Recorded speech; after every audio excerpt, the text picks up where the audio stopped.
ঘরে একটু ময়দা আর হচ্ছে মুরগির মাংস থাকলে কিন্তু আপনিও বানিয়ে ফেলতে পারবেন ঝটপট এই নাস্তাটা।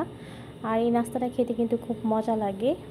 বিকেল হলে কিংবা সন্ধ্যা হলে আমাদের মন চায় কিছু নাস্তা বানিয়ে খাই।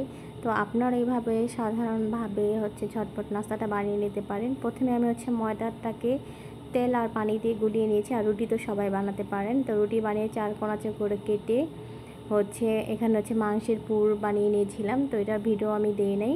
মাংসের পুরটাও খুব সহজে বানিয়ে নিতে পারে। এখানে আমি হচ্ছে মাংসের পুরের সাথে হচ্ছে টমেটো আর কাঁচামরিচ ধনিয়া পাতা দিয়ে বানিয়ে নিয়েছিলাম।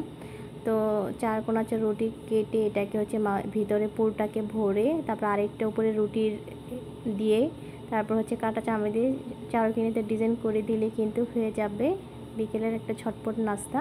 তো আমি হচ্ছে এভাবে ঝটপট নাস্তা বানিয়ে নিই। এবার কিন্তু হচ্ছে ভেজে নিলে হচ্ছে ঝটপট নাস্তা রেডি হয়ে যাবে। তো আমি প্রায় সময়তে এভাবে বানিয়ে খাই।